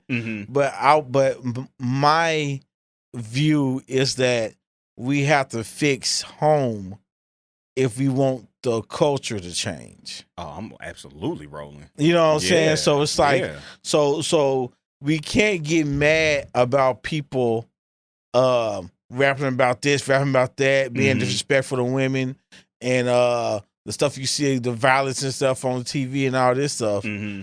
If we're not doing anything about what's happening in these neighborhoods and these communities, and this stuff is going on. Yeah. You know what I'm saying? So we can't say, hey, change this, change that, this is bad, whatever. Yeah. And then we looking at what's going on at home, like, oh no, this is the cause of it. Yeah. You know what I'm saying? Yeah. So I really do think that there needs to be a change with those communities. And my opinion is the reason is the black male at home. The lack thereof? The lack thereof. Okay. I feel like a lot of these stuff have gone awry because of the nucleus of the family. Okay. And there are so many instances to where you see, because, you growing up and, you see, back in the day where, things were more stable and things were, because, there were more dads at home. Yeah. Then there's a generation coming up after that where a lot of families are splitting up, dad's not at home. And I'm saying this is for whatever reason. Yeah. You know what I'm saying? I think there are multiple reasons. Yeah. So, and this is not to say, oh, it's just because of the black man I want to raise his kids. Yeah. Or, the white women, people trying to hold us down. Yeah. It's women in that too. Like, it's like, it's just not, it's not one person's fault. Yeah. But I would say that the lack of like a father figure is really, it's really has been harmful to the black community. Yeah. And I believe it shows itself in so many ways. Yeah. I 100% agree with that. And I feel like when it comes to that, you often hear people say, well, you know, during the the drug war when, drugs were introduced to the neighborhoods and, to basically get black men on drugs and, all that kind of stuff, which I totally understand. I get that. I still think, it begs the question, okay, well, when do we break away from that? You know what I'm saying? Yeah. Like, when do we, just kind of turn away from that because we know it's been a detriment. Yeah. And I think a lot of black people will tell you that. Like, no, it has been a lack of fathers, but somehow we still kind of fall into that same stuff and not just say, okay, well, we just need to change this. Because, again, ain't nobody going to change it for us. You know what I'm saying? And if the idea is that, well, the white man or whoever they are, quote unquote, is trying to hold us down, it's like, well, we're still responsible for our own actions. You know what I'm saying? Yeah. And so it's just kind of like, again, it still begs the question, okay, that is a fact. Drugs were introduced to our neighborhood. This is a known fact. You know what I'm saying? Yeah. But again, after so many years, we still kind of have some of the same, problems. Like, when are we going to change it? You know what I'm saying? Like, we have to take responsibility upon ourselves to fix the problem. I mean, because back then and even now, like, I get drugs were introduced to the community. Yes. Didn't nobody force nobody to do nothing. Mm-hmm. Like, so I think, yes, there's some accountability on that side because they introduced drugs to our community, but it has to be some accountability on our community that took the drugs too. Mm-hmm. Mm-hmm. And I think it goes both ways. Yeah. Like, just because somebody come and sit something in front of you. Yeah. And I speak carefully on this. Yeah. Because you empathize with that. Yeah, because I empathize because I understand what they was going through. Right. And a lot of times you was just looking for a way to escape what you was going through. 100%. You know, but to allow that to still be the excuse for today, can't be. Yeah. Mm-hmm. You know, like, again, at some point, somebody has to break the mold and say, yeah, I didn't have a daddy, but I'm going to stay for my kid. Right, yeah. Mm-hmm. You know, I mean, because I'm a product of that. Mm-hmm. I'm a product of a father whose father left. Uh-huh, yeah. And left when he was pregnant. He was the last one out of 15 kids. Yeah. Mm-hmm. And his daddy left while my grandma was pregnant with him. Yeah. Yeah. And he could have left too. Mm-hmm. He could have bounced too and continued the trend, but he made up in his mind, and he told me this. He's like, I didn't know what type of father I was going to be. I didn't know any of that. Yeah. I don't think I knew that I was going to be there. Yeah. And wasn't nothing going to keep me away from my kids. I didn't want y'all to have to go through what I went through. I feel that. Yeah. My pops was the same way. That's what it takes. Yeah. It's for somebody to finally make up their mind that, no, I'm not going to continue down this path. Right. And my pops always taught me, like, your responsibility now is to give, like, I gave you what my father didn't give me. Now your responsibility is to give your children what I couldn't give you. Uh-huh. Yeah. And you have to keep growing in that aspect. So everything I try to do for my daughter, I try to do what my father did for me, plus more. Mm-hmm. Yeah. So I can set them up to hopefully find a man. You know, because, I mean, they're women to find the type of caliber of a man at some point. Yeah. Or the caliber man finds them and who they accept in their life, that they hold him to the standard that I showed them that how a man should be. Yeah. That's dope. Mm-hmm. You know, so it can break some of these molds. And I think, like, if everybody takes a little individual accountability and not start looking for somebody to rescue them and all of these type of things, like, I do well, and I'm doing well. I don't have a college degree. Yeah. Mm-hmm. Like, I made mistakes and messed up some stuff. The only one with a college degree is this guy. Los. You know what I mean? Like, but I didn't let that be an excuse. I messed it up. I had football scholarship and all that. Messed it up. Yeah. You know what I mean? Like, but I didn't let that be my defining moment. Yeah. 100%. Yeah. You know, so it's like I still owed it to myself first and my future. And now my daughter's like, no, like, you can be whatever you want to be, and I'm going to make sure I put you in the best position to go succeed. Yeah. You know, and that's all my pops ever told to me. Like, I got to put you in a position to succeed. What you do with it is on you. Yeah. And I think that's one of the things is why, you know, it's important for people to stop reaching out for people outside of the community to help. Yeah. Because, you know, when I see these people and I see these kids when they're younger, they need people they're going to listen to people that's other community. Yeah. You know what I'm saying? Yeah. They're going to listen to people who understand what they're going through. Yeah. You know what I'm saying? I'll never forget, you know, I was talking to a kid who was acting up in class. And I had to go and get the kid. And then it was time for them to go to lunch. And then he was like, well, it's time for me to go to lunch. I said, once you're able to calm down, then you can go, then you can go to lunch. You know what I'm saying? He was like, well, you just don't care about me. I was like, what are you talking about? He was like, well, you got food at home. I don't, this is the only time I get a chance to eat. And that just, I probably would have cried, actually. You know what I'm saying? And like, that just, sheesh. And that just, and that, I always think about that when I'm dealing with people. Yeah. And it really changed, it really changed my outlook because it's hard to get people to, I would say, change or be successful when their basic needs are not met. Yeah. When if and just in school, anybody, if you work in education, whatever, a lot of the students that you are having the most trouble with aren't getting their basic needs met. Yeah. And that's just a fact of the matter. Yeah, absolutely. And until we really start understanding that like we need to start meeting the needs of people, then that's when we can start getting some success stories. Yeah. That's when things can start changing. But if I would have told that kid, like, hey, I don't care what you got going on, you gonna sit down and get yourself under control. Yeah. That's if I would have handled him like that, it could have served our relationship. Yeah. What did I do? I said, all right, let's go.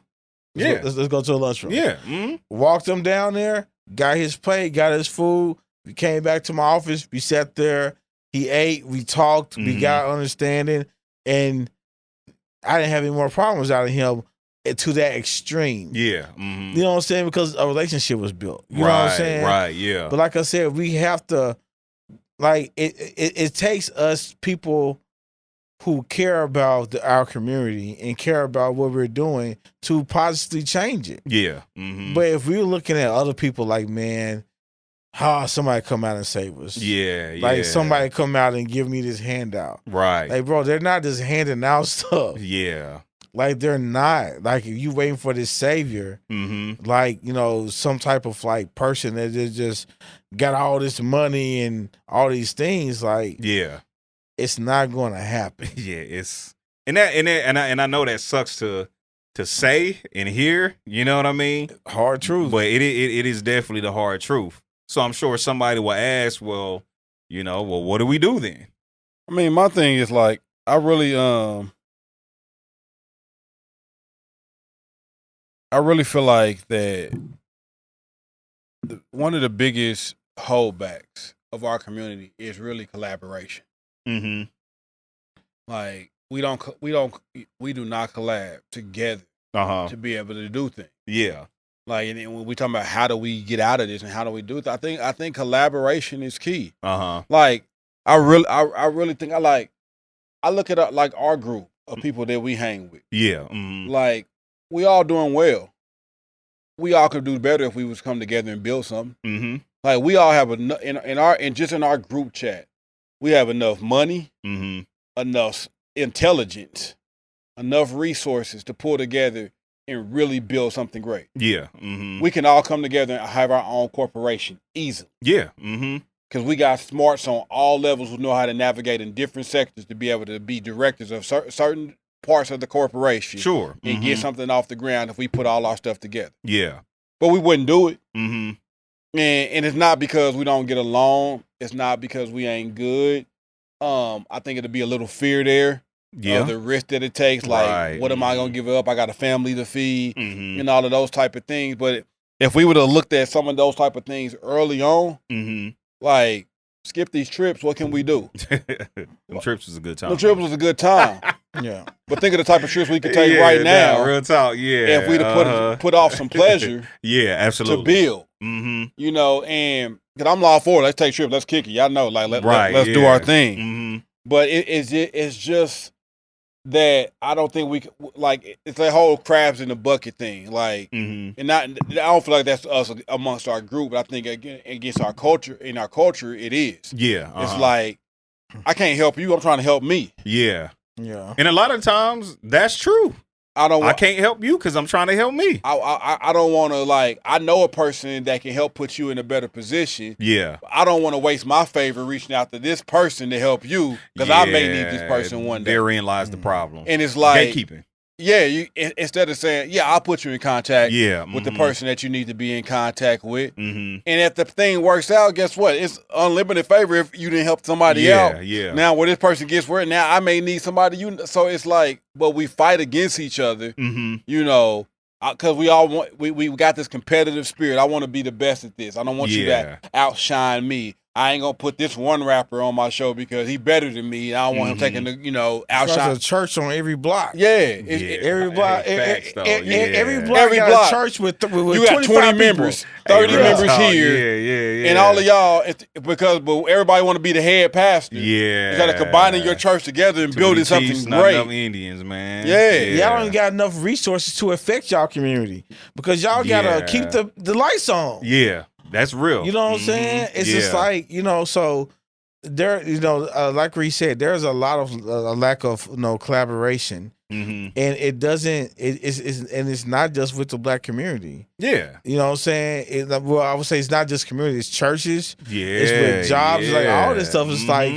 It's like we are in so much competition with each other.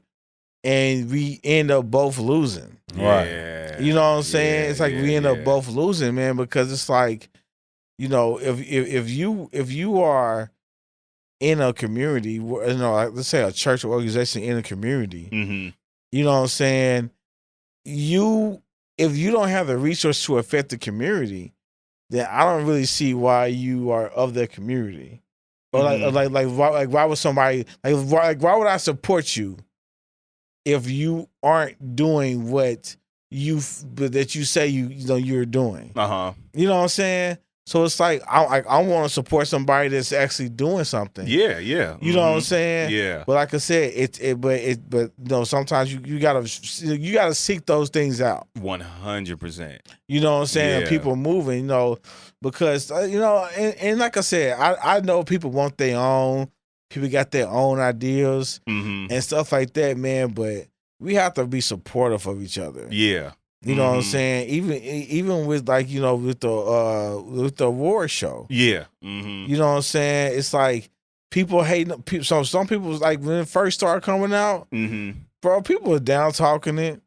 It ain't gonna last. Yeah, that's crazy. You know what I'm saying? Or it ain't big enough. It's a popularity contest. You know what I'm saying? Talking about, and I mean, it is a popularity contest. It's a People's Choice Award. Yeah, it's a People's Choice Award. Yeah, you know what I'm saying? Talking about T-Ray and there's all this type of things. Yeah, but it's like here it is. It's like, you know, these whatever how many years later, and it's still going. Yeah, people still get excited for it because of collab. Because T-Ray reaches out to people, they help him, he helped them. I'm glad you brought the award show because I feel like it's a great picture of what can happen when people come together. Yeah, absolutely. And like, and that's one of like the biggest reasons why I wanted to go this year. It's like, yeah, we didn't make it to the finals this year, but I didn't want it to be like only way you're gonna see me is if we make it to the final. Yeah, we still support. Like, no, it's about our city. Yeah. It's about putting something on for the community that's uplifting. Like, there it is. I want to see, like, I shout out to anybody in the podcast category that's in it. Like, everybody in it for the finals this year wasn't in it last year. Yeah. That means it's new people getting seen, new people getting heard. Shout out to them. Absolutely. You know what I mean? And it's like, let's collab. Let me come on your show. Y'all come on, like, whatever has to happen for our community to grow. Because we sure collab when it's time for negative shit. Hey, right. Hey, that's real, though. Like, let some negative stuff start floating around the internet. Everybody's sharing that shit. Can't wait to get on it. They can't wait to get, and they don't understand that, like, if we want to talk about stuff to keep us down, it's the reason why that shit hit the internet at certain times, because they know we going to share it. Yeah. They know it's going to be a distraction. Right. That's some positive stuff. Like, I done seen it myself on my own post. If I post something positive versus like cracking a joke that can be in a sense sort of offensive, which one you think gonna get more love? 100%, yeah. Like, and it's crazy. You put I'll get 200 laughs on stuff like that. I post on pod, I get like 40 likes. Yeah, no, you know what I mean? Yeah. Because people flock to negative stuff. 100%, yeah. They don't uplift the positive that's going on in the city. Then they wonder why we can't get nowhere. Yeah, the news do it themselves. Yeah, absolutely. Like the news. Oh, we breaking news. It's killing. Like that's important. Absolutely. And then the positive news you get is a cat getting saved from a tree. Listen, they put the positive news at the end of the broadcast. Yeah, when you all downcast. Yeah, and I get it because it's like, yeah, we're gonna give you all this bad stuff and then kind of leave on a high note. Yeah, but it's just like, okay, yeah, but some of this stuff is just like it's too much of it. And I will also, I'm sorry, was you about to say something? No, go ahead. Well, I was just gonna say, when we talk about support, I don't necessarily mean blind support either, because I do think there are some people that's like, well, just support me because I'm black. My thing is what you offering quality though. You know what I'm saying? That's how I feel about like these like black restaurants, black owned businesses. Now I do have a code, and this is and now I do not talk negatively about black owned businesses on social media. Yeah, I don't do it publicly. So absolutely, I might not go back. So that's my thing. Yeah, and now you have people have every right to do whatever. Sure. My thing is I'm not going to talk bad about them. You know what I'm saying? But if you have bad customer service, right, if you have bad quality food, then I'm not going to go back and support you because you are a black-owned business. Right. And can I add to that, like, be able to take constructive criticism. Yes. You know what I'm saying? Yeah. And again, we're talking about our community. We're not talking about anybody else's. We're talking about the one that we are a part of. Like, I feel like a lot of times people who own businesses, you try to, give some constructive criticism. They just want to act like they shit don't stink. And it's like, no, like, I'm trying to help you. You know what I'm saying? Like, especially if I'm delivering it in a way where I'm not like hostile, I'm not talking bad about you or your product. It's just like, hey, I think if you did this will make it better. You know what I'm saying? But people get all offended, and I get it because it's like their thing. You know what I'm saying? But it's like at the same time, you have to be able to take constructive criticism to build your brand. If you're gonna get offended, hey, take it, get offended, deal with it. You don't need to be an entrepreneur if you're gonna get offended. Like deal with it. And then, hey, tell me what you said again. Because, like, bro, I literally had somebody hit me up, go off on me. Like, literally, because, I was doing Amp Records. And I ain't gonna say no names. Like, an artist came and was dope. And they giving out CDs, fire stuff on the CDs. Yeah. But it's just the black magic marker. Okay, yeah, the written presentation on the CD. I pulled them to the side like, hey, you too good for this. Yeah. I said I understand if resources are limited, there's some ways I can show you to go about this. Yeah. That's cheap. I'll help print it up. Yeah. Whatever the case may be that I done did right at home. I said you can go to Micro Center, buy the little sticky things and just stick it on the CD. I said that can get you a more professional look because that's where your skill set is at. Yeah. Person went back and kind of told the people that was rocking with them on that label. I wake up to the morning, the message in the inbox basically getting cussed out. Like, if you got something to say, don't say nothing to my artist. You bring it to me. If you ain't doing nothing to help the situation, you shouldn't speak on it. I was like, I offer solutions to help you. I'm saying y'all got a dope artist, and I don't want somebody throwing their CD out the window. Because they will. Because, like, we judge books by their cover. Just writing your name on it. I ain't listen, we do that. And I'm like, I don't want that to happen to you. I said, and I'm telling you that because I've been there. Right. Yeah, exactly. I've been there when all I had was the magic marker, and I found a better way. It's no different than like shout out to Pastor 83. Most people don't know this. Like the logo right here, he got that made. This one right here? Yeah. Oh, okay, yeah. He paid to have the Amp Records logo created. Yeah. Like nothing asked. I didn't even ask him. Yeah. He just hit me up one day and said, bro, I seen a couple of your logos. I'm going to be 100 with you, Rece. They trash. Listen, he trashed our mixes. Yeah. And he was right. and he was like, man, this is trash. He's like, don't worry about it. I'm taking care of it. So, like, a couple days later, he's like, check your email. This logo was in there. He's like, this represents what you do whenever you can. He's like, there's some stuff you can cut corners on. Your presentation ain't one of them. It's fair. He's like, your presentation is important. If you're gonna do something, you need to do it with excellence. If you can't do it with excellence at the time, that means it ain't the time for you to do it. Mm-hmm. Yeah. And he was right. Mm-hmm. Yeah. Like we would have been further ahead if we'd have took his advice on the mixes. Listen. Like, just real talk. We put some quality, crazy, good lyric stuff out with trash mixes. Oh, the mixes is terrible. Good guy. And all he was trying to do was help, and we was just like, man, we got this. We just didn't want to hear it.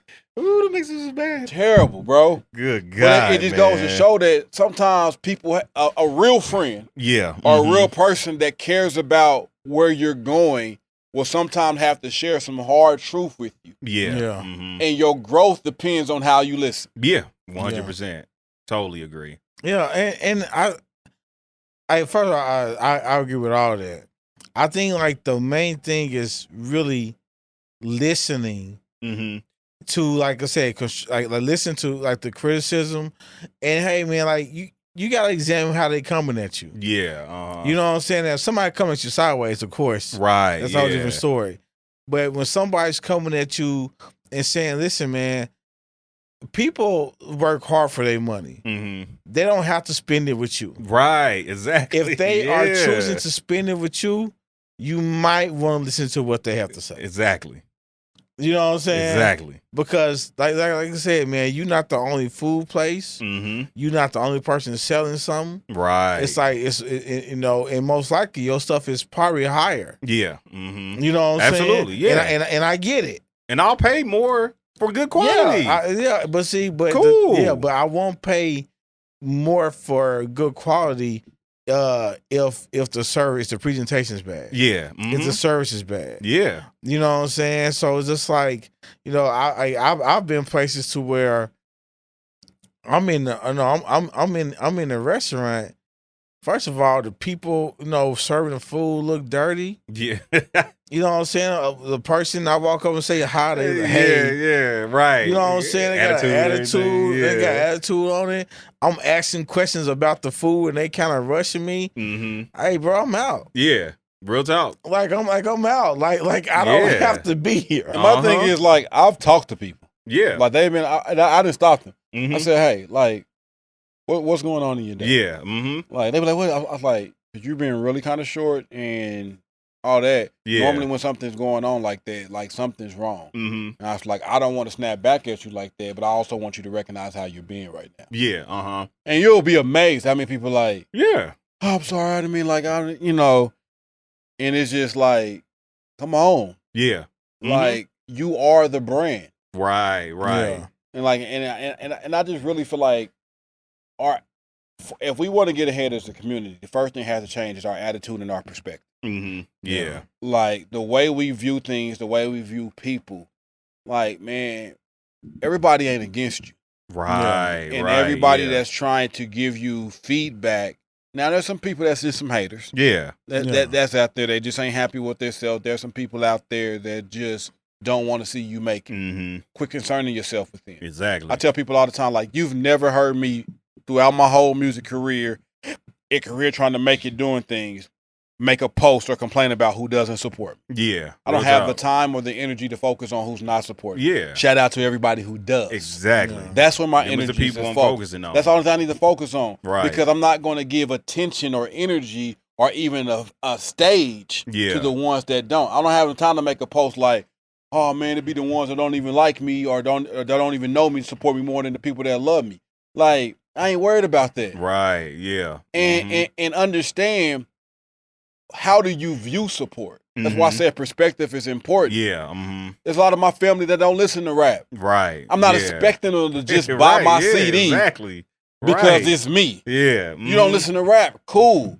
But if you shared my post, even though you didn't listen, but you like somebody else on my timeline might like it, and you share it, that's support. Mm-hmm. If you gave me a thumbs up or a heart, that's support. Right, yeah. Like, because you're helping the algorithm for me to be seen by others. Exactly. Like, support doesn't always mean a monetary sacrifice from somebody. Exactly. To some that will. Mm-hmm. But the first thing that I do, if I see somebody badging those who don't support them, that ain't making me sign up and say, I want to support this person. Right, yeah. Like, negative reinforcement. Yeah, like, that don't work. Like, can't nobody tell me they made a post like that only love they get is from other negative niggas that want to hop on it. Like, real talk, bro. Misery love company. Yeah. And it's like, no, nigga, that's why you ain't getting no likes or no love either. Yeah. And like I said, I've never liked stuff for, you know, we've been at concerts and we've been at things and people, you know, have said, you know, I don't get support so and so. All that stuff is whack to me. Mm-hmm. You know what I'm saying? All that stuff is whack to me, man, because listen, people are going to support who they support. Yeah. You know what I'm saying? Mm-hmm. So there's, like I said, sometimes it's not a rhyme or reason. Yeah, you may be better than this person or whatever, but people support another person. Yeah. Mm-hmm. You know what I'm saying? But you can't control that. Right. And sometimes that's what frustrates us the most when we're dealing with something we can't control. 100%. And so we try to put in things and different things to try to control something, and it only makes it's only going to make you more frustrated. Yeah, absolutely. Because you can't control it. Man, listen, most of the people who listen to our podcast, like we said earlier, aren't from our own city. Yeah. You know what I'm saying? And people have given us constructive criticism that we have listened to and we've taken. Yeah, you know what I'm saying? And that's because, you know, and I'll take me for instance. Mm-hmm. It is hard for me sometimes to take constructive criticism. Mm-hmm. And just because of how the person I am. Yeah. Mm-hmm. You know what I'm saying?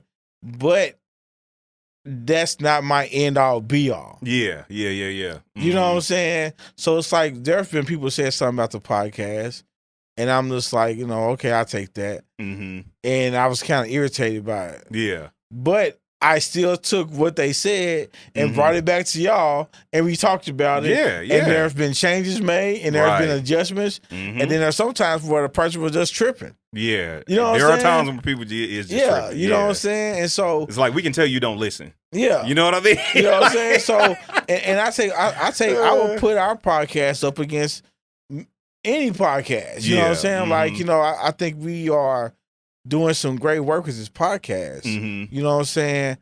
But I'm not going to say what's holding our podcast back is another good podcast. Yeah, and my thing is, man, that's facts. That's you know, stuff if you ain't said nothing, that's good stuff.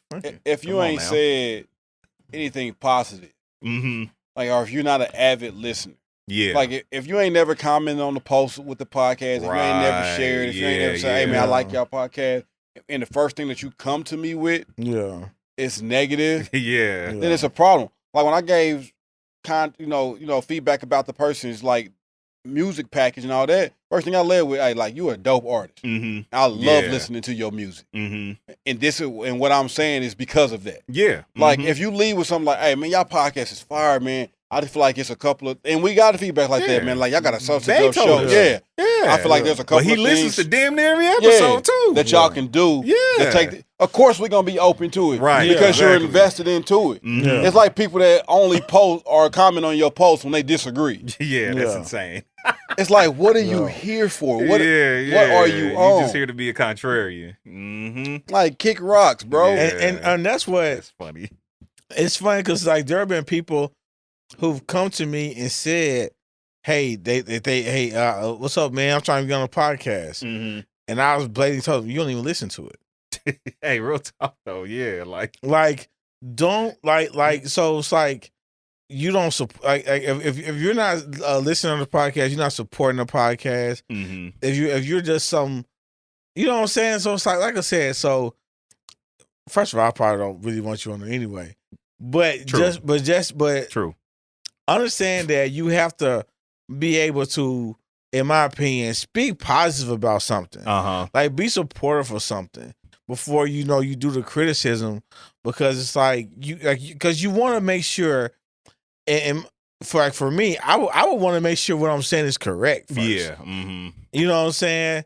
So like if I listen to one song, like, hey man, like on your music, bro, it's like you always do this. I'm going off of one song. Right, You know what I'm saying? And using the word always and only listening to one episode or one song is crazy. Like now I can say something about that song. But like I can't go in there and just start talking about your music. If I'm only listening to one song. Right. You know what I'm saying? So like I said, I think that being able to take criticism, man, being able to collab with people, knowing that you, knowing that, like I said, like not waiting for handouts. Yeah. Knowing that people, there are some people that may not have your best interests at heart. Mm-hmm. But I'm going to tell you, most likely there are more people for you than the people against you. Yeah. No, real talk. That's facts. So focus on those people. Yep. Yeah, I like that. Focus on the people that support you. I like that. That really got your best interest at heart. Collaborate with people. Mm-hmm. Reach out to people. Yes. Yeah. You know, there's resources available, and there's somebody that you know that knows somebody that knows somebody 100% that can hook you to the resource. Like, your next level is a simple ask away.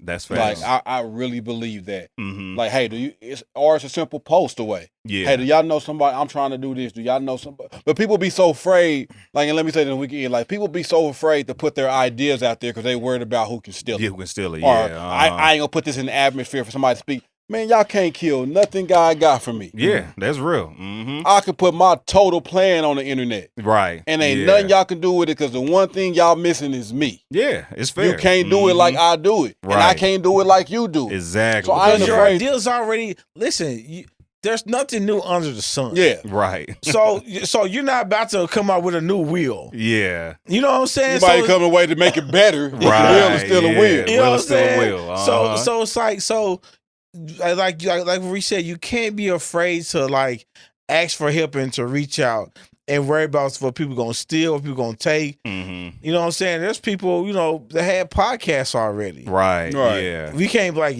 man, well, so and so just started them a podcast. Mm-hmm. That don't stop none of what we doing at all. And it never will. Never will. Like, put it out there. You never know. Hey, do y'all know anybody? Or y'all got a friend or anything that? Or can y'all tag somebody who can help me out with this? Yes. And then when they tag them, don't be afraid to reach out and ask. Yeah. Mm-hmm.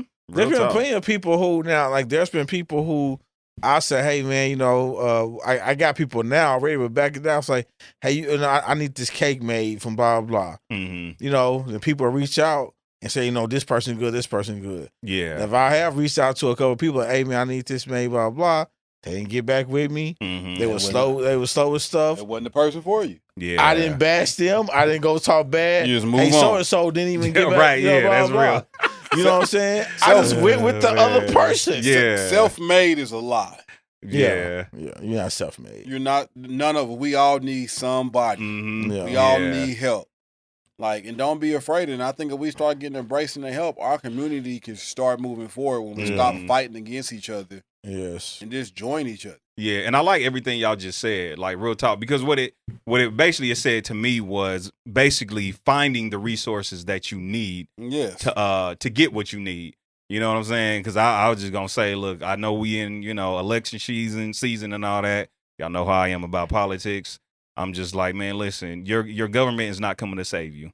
Trump ain't coming to save you. Kamala or whatever you want to call her, she's not coming to save you. Yeah. Biden wasn't going to come to save you. Obama's not coming to save you.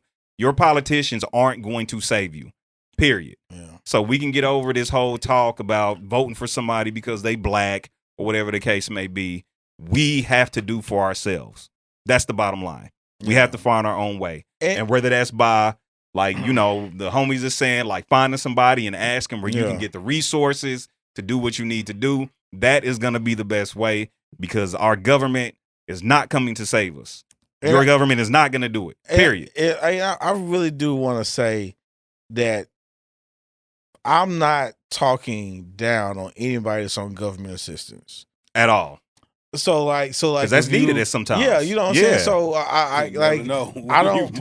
You said what? I've been there before. You never I've know. been there before. Hey, they got unemployment checks. I've been there before. Like, I mean, I really want to put that out there because, like I said, hey, we've been there before, and I can't say that I'll never be there again. Like, I don't, you know what I'm saying? Like, I don't know. Right. You know what I'm saying? But what I am saying is we can't blame somebody for where you are. Mm-hmm. We can't look for a handout. You know what I'm saying? Because people are not obligated to save you. Yeah. People are not obligated. So like you can get approved or denied at any time. Yeah, rules out. You know what I'm saying? You can meet all the qualifications. Everything can be legit and ready. Right, exactly. And you can still be denied. 100%. You know what I'm saying? So, you know, really put your get out there, you know, put your best self forward, man. And the last thing I want to say is I'm gonna start the music to help these to help your community, man. And I've seen it. Invest in your kids. And when I say invest in your kids, I'm not just talking about money, or monetary things. Yeah, I see it in schools every day. The parents who have invested in their kids turn out and are more successful than the ones that don't. And I'm just gonna say that because that is what I've seen. That's dope. And it's very true. You know what I'm saying? I'm pretty sure if we looked up statistics, that's easy. We will find that to be a very true fact. And so